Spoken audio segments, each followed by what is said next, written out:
It feels like the job market has completely changed, even in the last couple of years. Oh, absolutely. It's crazy out there. Yeah, like companies are suddenly in the future, like 2034 or something. Right. While job seekers are kind of stuck in like 2010, you know? Yeah, exactly. So today we're going to do a deep dive into how to get a job in this crazy new world using some sources that you've shared with us. So we're going to look at Job Hunting Mastery, this ultimate career advancement blueprint. We've also got a YouTube script called Job Hunting in 2024, Your Strategic Guide to Career Advancement. And then to make it real, we've got Derek Phelps's resume and his book, Best Damn Interview Guide Ever. Amazing. And our mission today is to unpack what's different now, but also like what are some of the hidden things that people should watch out for. Right. And of course, all the best strategies that are going to give folks an edge. For sure, yeah. One of the biggest things is AI. Okay. Companies are using it now to find the absolute best candidates, which is what? So does that mean that like just sending your resume everywhere is totally useless now? It's not effective at all anymore. Okay. It's, think about it this way. Companies aren't really like reading through tons of resumes. Right. They're using AI to immediately just filter people out and find just the handful that are like perfect. Oh, wow. Okay. So how do we crack the code of this AI system? You don't need to be like a programmer or anything, but you need to get smart about how it works. Okay. Job Hunting Mastery had a really good way of putting it. Think of it as your professional DNA. Ooh, I like that. Yeah. Professional DNA. Tell me more.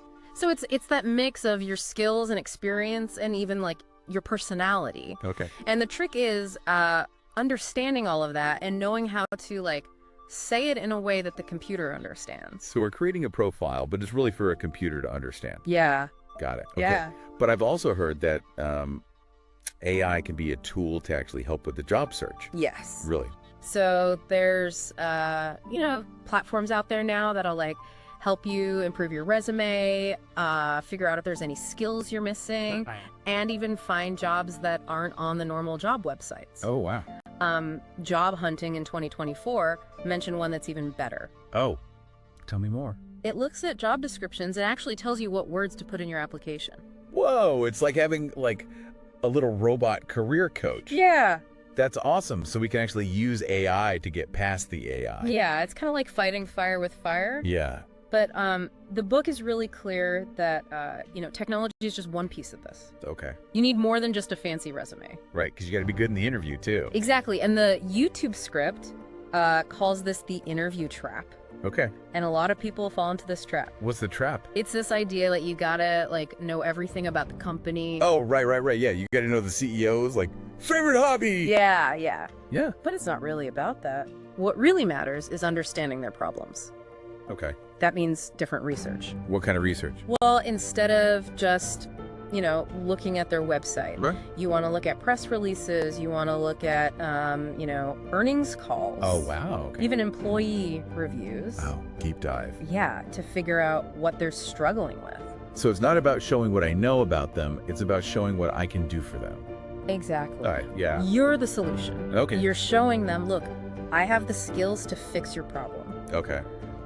So like, if you're in marketing and the company is like having trouble reaching young people. Right. Don't just say, I'm good at marketing. Right. Talk about how you've done like social media campaigns for Gen Z, like the YouTube script suggested. Oh, right. It's like showing them, look, I can solve your problem. Exactly, yeah. It shows that you're like one step ahead. Yeah. But speaking of being strategic, there's something else that's super important. Okay. Especially if you already have a job. This is discretion. Stealth mode. Yes. Okay. Like you don't want to like put your resume online or tell everyone on social media that you're looking. Right. I don't want to be like the gossip of the office, Yeah. but if I can't do that, like how do I even find these jobs that match what I want? So that's where networking comes in, but not the like old school way. It's not just like collecting business cards. Right. In Derek Phelps's resume, there's this example of someone who totally messed up. Oh. They were like, I need to meet more people. Oh. To the recruiter instead of just like actually talking to them. Right. So that's what not to do. Okay. The key is building real relationships. Okay. I like that. And job hunting mastery really pushes this idea of like genuine connection. So it's more about having real conversations, picking their brain, and learning about what's out there. Yeah, you never know. You might have coffee with someone who's like, oh, there's this job opening that no one even knows about yet, right? It's that hidden job market. Yeah. And it's a way to do it without, like, causing any drama in your current job. Exactly. So instead of saying, hey, I need a new job, it's more like, hey, I'm really interested in what you do. Yeah. Can we just chat? Oh, so like a more like roundabout way. Yeah, like you're asking for advice or mentorship. I love that. Which is actually helpful anyway. Right, exactly. Networking without the awkwardness. Yeah. I like it. So we're networking strategically. We're getting to grips with AI, and we're ready to position ourselves as the solution to their problems. Yeah. Okay, what else should we be thinking about before we even start applying?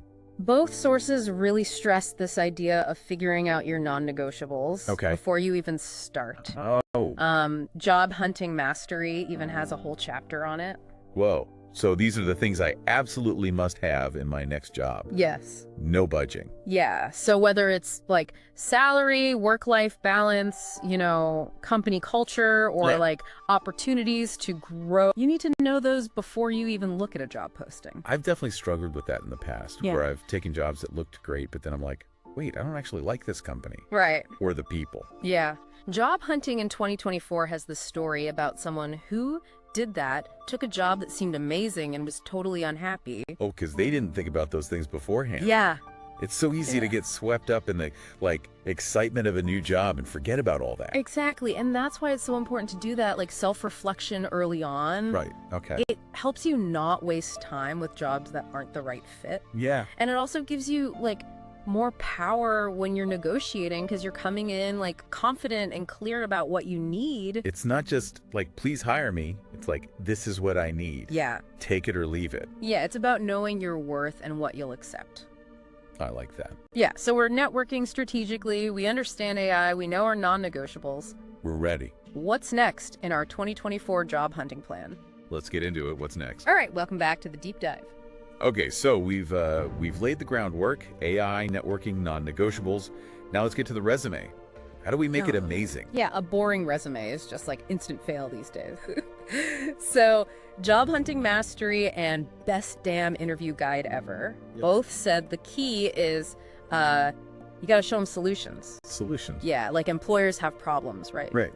And your resume should be like, hey, I can fix that. Oh, okay. Derek Phelps talked about the elevator pitch, right? Yeah, that quick summary of who you are and what you offer. Right. He said the resume should be like that too. Yeah, it's about showing how your skills solve their specific problems. Okay, so not just listing every little thing I did at my last job. No, it's about impact. Job Hunting Mastery calls it quantifying your results. Oh, so instead of managed customer accounts, let's say something like increase customer retention by 15%. Exactly. That shows them the value you bring, and remember those AI algorithms. Yeah. I love that kind of clear, data-driven language. Okay, so appealing to both humans and robots. Exactly. Okay, cool.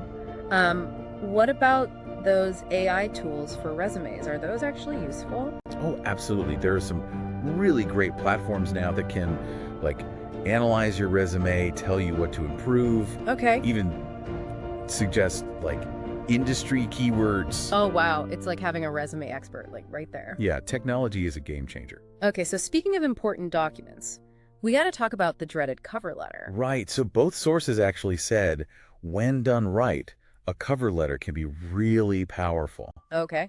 Job Hunting Mastery had this cool analogy. They said it's like being a detective. Okay. You got to uncover the company's needs, their secrets. Oh, so it's not just I'm writing to express my interest. No. It's going to be way deeper than that. Right. You got to show them you understand their challenges and how you can help. So each cover letter needs to be super specific to that company and that job. Yeah, the generic ones just don't work anymore. Okay, no more cutting corners. Nope. All right, so let's say my resume and cover letter are amazing. I'm networking like crazy, and I know my non-negotiables. What happens when I get the interview? That's when the real fun begins. Okay. Luckily, Derek Phelps, in his book, walks us through the whole thing, all his best tips and tricks for every stage of the interview.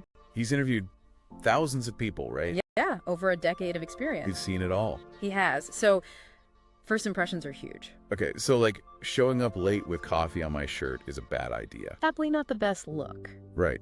And this goes for virtual interviews too, Oh, right. Make sure your background's clean, your tech works, you're dressed professionally. Got it. Even if it's on Zoom, It's still serious. Exactly. Little details matter. Okay, what about the waiting room? Any unspoken rules there? Oh, yeah. He had some thoughts on that, like, don't read the newspaper or talk on the phone. Okay. Makes you look uninterested. Right. So use that time to, like, mentally prepare. Okay, so I'm called in. What should I be focusing on first? Body language is key. He talks a lot about that in the book. So no slouching. Got to make eye contact. Exactly. Sit up straight, look the interviewer in the eye, or the camera if it's virtual, Okay. and use open, confident gestures. So even if I'm freaking out inside, I got to look calm and collected on the outside. Yeah, it's about showing you're present and interested. Okay. And a genuine smile always helps. Okay, got it. Posture, check. Smile, check. So I'm ready for the questions. What kind of questions can I expect? Well, you'll get the classic, tell me about yourself, but he covers a lot of the common ones in the book, like behavioral questions. Oh, like tell me about a time you failed. Exactly. Or situational ones like, how would you handle a coworker who's always late? Ooh, those are tough. How do I even prepare for that?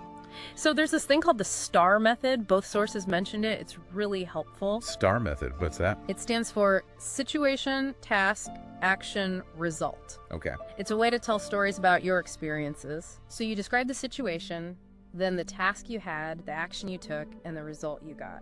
So it's not just what I did, but how I did it and what I learned from it. Exactly. And be specific. Give real examples. Okay, so the STAR method is like my secret weapon. It can be. I like it. What about technical questions? Like specific to my field? He covers those too, gives examples and tips on how to answer confidently. Okay, good to know. Also, did he talk about salary expectations at all? Oh, yeah, that's a tricky one. He said, be prepared to discuss it, but also be open to negotiation. Right. Know your worth, but be flexible. Exactly. Okay, cool. So I've answered all the questions. Anything else I should do before we wrap up? Asking questions is super important. Right, but what kind of questions? Both sources agreed. You got to ask insightful questions like you've done your homework. So not just stuff I could Google, right? Exactly. Ask about company culture, their approach to professional development, maybe even their biggest challenges for the next year. Oh, those are good. It shows I'm really thinking about it. Yeah, it turns the tables a bit. I like that. Okay, so to close things out, Derek Phelps said, always reiterate your interest and thank them for their time. Okay, so something like, I'm really excited about this. Thanks for talking to me. Exactly, and you can even summarize your qualifications again. Oh, right, like a little reminder of why I'm the best. Yeah, and if you're feeling bold, he even suggests asking for the job directly. Whoa, that's a power move. It is, but it shows you're confident. I have to work up to that. It's good to end on a positive note. Okay, interview's done. What now? Don't forget the thank you note. Right. Both sources said that's super important. Send it within 24 hours. Okay, adding that to my to-do list. Wow, we've covered so much. We have. It's crazy how much the job search has changed. It really has. Any final thoughts before we move on to the last part of the deep dive? I think the biggest thing is with the right strategies and a little bit of tech, you can totally land your dream job. Okay. Use the tools available, but don't forget to show your personality and enthusiasm. It's all about balance. Exactly. Okay, so we've talked about resumes, cover letters, interviews, but there's one big thing left. Negotiation. Right, we're going to tackle that. Mm-hmm. And how to set yourself up for long-term success in the final part of the deep dive. Stay tuned. We'll be right back. Okay, so we're back for the final part of this deep dive into job hunting. We've covered a lot: AI, networking, acing the interview. And now it's time for the part a lot of people dread. Negotiation. Yeah, I get why people get nervous about this. It's like you're just happy to have an offer. You don't want to mess it up. Right, but both Job Hunting Mastery and Derek Phelps' book were super clear. Negotiation isn't optional, it's essential. Yeah, Phelps even called it the art of compromise. Yeah. You know, finding that middle ground where everyone's happy. Exactly, and it starts with knowing your worth. Okay. What are your skills, your experience? What are other people in your field making? So I got to do my research before I even start talking numbers. Definitely. Job Hunting Mastery suggested looking at websites like Glassdoor, Salary.com, all those. Oh, right, to get a sense of what's realistic. Yeah, and this is where those non-negotiables we talked about come in handy. Okay, so if a company can't meet my salary expectations, but they offer like amazing benefits or flexible hours. Exactly. You might be willing to compromise. It's about priorities, knowing what's most important to me. Exactly. That's the key. Derek Phelps also said to have 3 numbers in mind. Okay. Your dream number, your target number, and your absolute bottom line. Okay, that makes sense. Like a framework for the conversation. Yeah, helps you stay calm and focused. So I've done my research, I know my worth, I've got my numbers. What are some good tactics for actually negotiating? So, best damn interview guide ever suggested the if-then approach. Like, if you can increase the salary to this, then I'm happy to start a week earlier. Oh, so it's about showing flexibility, but still sticking to what I want. Exactly. It's a two-way street. Both sources also talked about active listening. Right, not just talking at them, but really hearing what they have to say. Right. Yeah, they might have concerns or limitations you haven't thought of. Oh, okay. And by listening, you can find creative solutions. It's a conversation, not a fight. Exactly. You want both sides to feel good about the agreement. Right, even if I don't get everything I want to feel like it's fair. And that feeling of respect is so important for starting the job on the right foot. Totally. Okay, so we've reached an agreement. I'm excited. What now? Remember, getting the job is just the beginning. Both sources talked about continuous learning, always adapting. Which makes sense. Things change so fast these days. Yeah, be proactive, stay informed about what's happening in your industry, keep learning new skills. Derek Phelps was big on mentorship too, right? Finding someone experienced who can guide you. Yeah, and he even offered to be that mentor, told people to reach out to him online. Oh, that's awesome. And there are so many resources now, online courses, virtual networking events. It's amazing, and best damn interview guide ever reminded us your network is so valuable, those connections can open so many doors. Yeah. Stay in touch with people. Be open to new opportunities. Exactly. So as we wrap up this whole deep dive, I feel like we've really unpacked this crazy job market of 2024. I agree. It's a lot to take in, but with the right mindset and a little tech savviness, I feel ready to tackle anything. That's the spirit. Be bold, be strategic, and most importantly, believe in yourself. This has been amazing. So much great advice. Thank you so much for sharing all this. My pleasure. Glad we could help. And to all our listeners out there, good luck with your job hunt. You got this. We believe in you. That's it for this episode of Deep Dive. We'll see you next time. Derek Phelps here with Top Talent Search Advisors. Thanks for joining us today, and we are here to help. Give us a call, 214-927-3673. Please like and subscribe on this video. That way we can keep bringing you great content to help you in your job search. Thanks again, and good luck.